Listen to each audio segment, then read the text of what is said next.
This is Jim McAndrew for Camera 3. You are listening to a work by Franz Schubert, played for us by his foremost modern interpreter, Madame Lili Kraus. I must add that no matter how thorough your familiarity with Schubert's piano music, you have never before heard this piece. This performance is the American premiere, because this composition was discovered only last year, a century and a half after Schubert wrote it.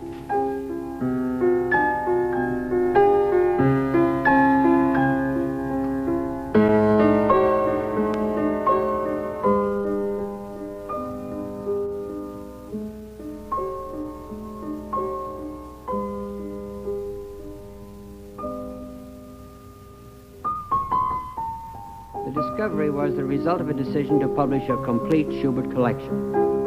Having heard of the existence of some old papers, the Schubert expert set out to track them down.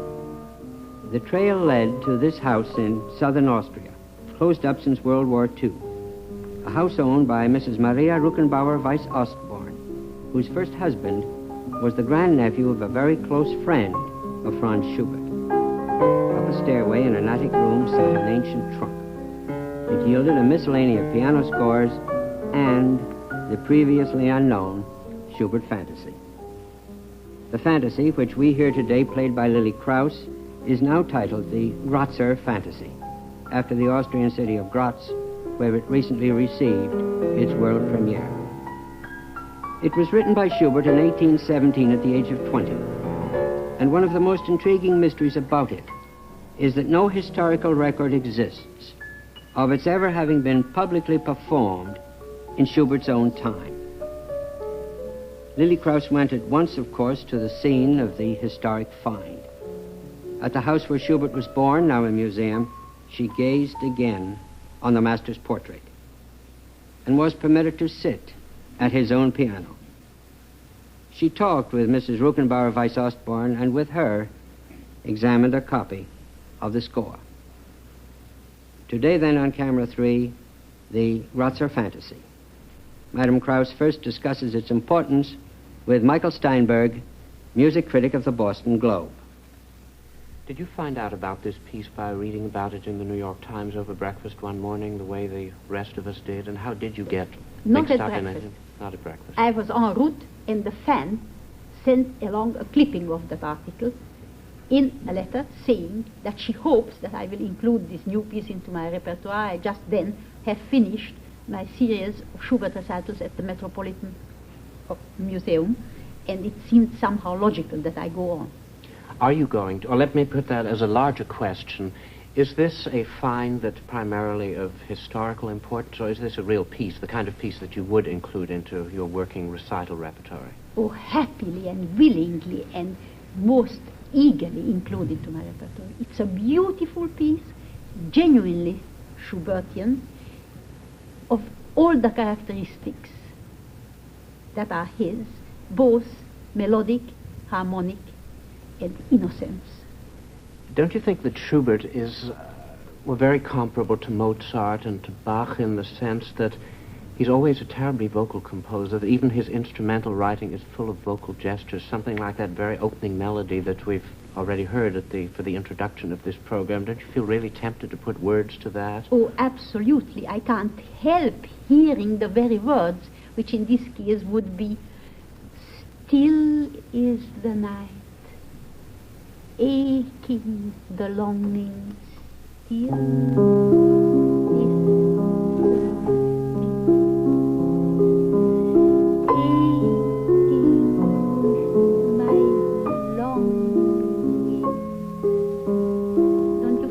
Yes, or Nur wer die Sehnsucht kennt. Nur wer die Sehnsucht None but the lonely heart. Es steigen die Sterne. Yes. It's extremely vocal in its quality all Indeed, the way yes. through. Yes. And this is, of course, a great leader period for Schubert. 1818, he was 20 years old. Actually, his first 6 symphonies had been written by this time, but not much of his well-known piano music. But there's a surprising lot of his most famous and most beautiful songs, like Earl King and An die Musik, Gretchen am Spinnrad, Gruppe aus dem Tatos, and Forella, and so many that have already been written, and many of which date from this very year or the year before. But you see, as with Mozart, as you very rightly said, whatever form he has written in, whether that was for chamber music or symphony or the piano or the concerti, really his operas are integrated and glorified. So with Schubert, the element of the song is forever prevailing. It's always elite, no matter what the externals of the form. But of course there are exceptions when his conception was quite orchestral, like in the other Fantasia, in the Wanderer. Though that, of course, too, is bound to the lead, since the theme of it is one of the songs.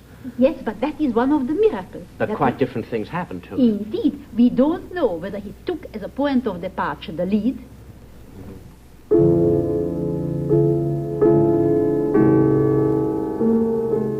or the opening theme, which leads like a golden thread throughout the piece, namely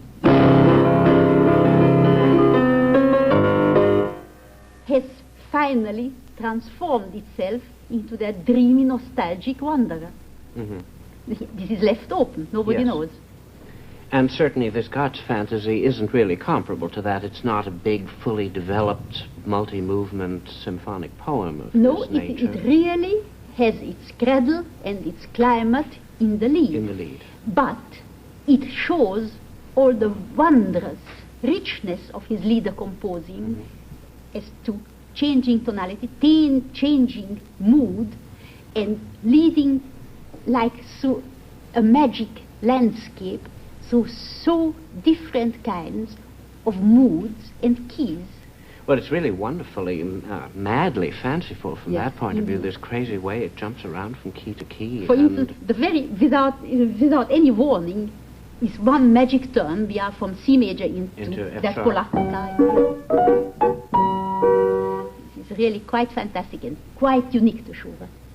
Yes, and I think all the key changes, and there are many of them, considering that it's not a tremendously spun-out piece, each one of those is a moment of sort of quiet, magic drama that's really and you will just agree enchanting. That they are never connived. They always just happen. No, it's a completely natural piece. I think one thing that we might add to the lead as one of the sources for the piece, one of its sort of spiritual homes perhaps, is also the dance. I mean, the polacca section, the little polonaise that very you just... true, which corresponds in the other fantasy to this.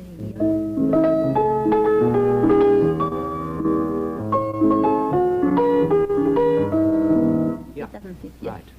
And I think also most of Schubert's polonaises for piano duet come from this same year. So for some reason there's something about this yum-ba-dum-bum-bum that he's got on his mind that particular year.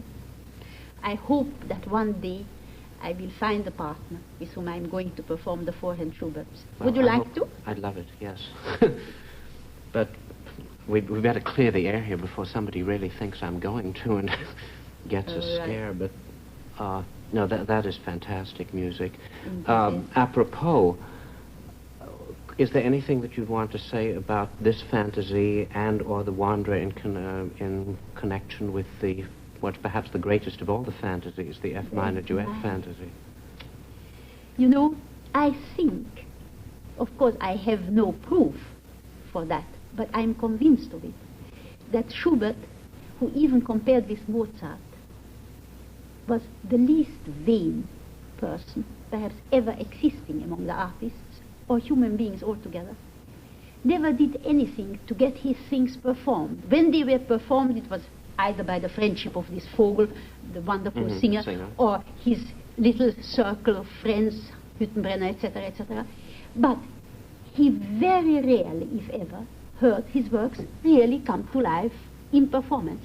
So the forehand works, for instance, that Divine Fantasia, I think were written, if not consciously, so subconsciously, to at least hear symphonies performed on the piano, because they are predominantly and without a doubt, as you will agree, great orchestral works. Yes. For instance, this F minor Fantasia, the most known and most abused of his forehand compositions, because everybody recognizes the beauty, but boy oh boy, is it ever difficult to play them. Well, it's always difficult to play Schubert, isn't it? Because it always sounds like baby stuff, something like that left-hand figuration, and the opening of that must be the devil to do. It's so sweet that you mention that, because I think 2/3 of my study time I spent on these wretched accompaniments. side set, you see, and has to be played completely legato, pianissimo, and like in the introductions to the songs, it must contain the whole atmosphere of the piece within 2 bars. Yeah, you can lose the whole piece if you bump on those 2 bars too. And how? You know, in reading through the piece, there's one passage in it that struck me as particularly lovely from the point of view of piano's style and very original and characteristic. And that's this thing in E-flat major in 3/4 time, about, I don't know, halfway through the piece. That's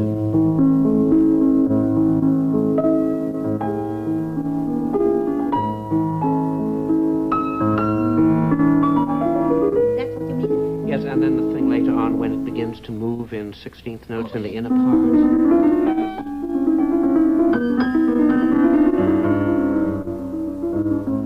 Do you know what? That is like the Lindenbaum. Yes. When Yeah. the six tuplets begin there, when Right. the wind blows off his head. Right. But did you notice, of course you did, how ever since the advent of Schubert, the life of music lives by his grace? For instance, Chopin's writing is inconceivable without this. It is quite Chopinesque, you know, when it comes.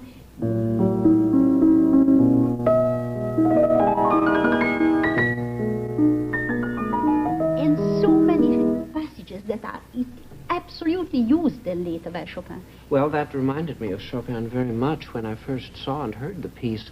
Yet I wonder, would Chopin have had the opportunity to know much of Schubert's music? This is very odd. You know, Chopin, let it know in all the world how he admired and tried to emulate Mozart. He never said a word about Schubert. But he spent, I think, almost 2 years in Vienna studying the work of Schubert. Really? Yes. He knew every single note Schubert was written. Yeah, I didn't know that. Yes, indeed. And not only that, but forms like the impromptu or the moment musical, all these are Schubert's invention. And I don't want to say, because I have too much respect for Chopin, that he pinched them, No. but certainly they did use Well, them. after all, the whole history of music Exactly. lives on pinching Not or only borrowing, that- as we not only say that, more but- politely. Not for nothing did Goethe say, genius is the most indebted of men because he takes from everywhere. Yes, right. Prerogative of a great mind to absorb and then modify and use. As Schubert himself did with Certainly. Beethoven and his own Certainly. predecessors. Certainly. So we have here a beautiful new addition to the repertory. And you know, I am very happy because Columbia were kind enough to decide to have the 2 Fantasias on a record. This soon will come out. So it won't end with this morning. No. Good. No. Thank you. Thank you, Michael.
Our thanks to Madame Lili Kraus for joining Camera 3 today and for sharing with us this fascinating footnote in musical history.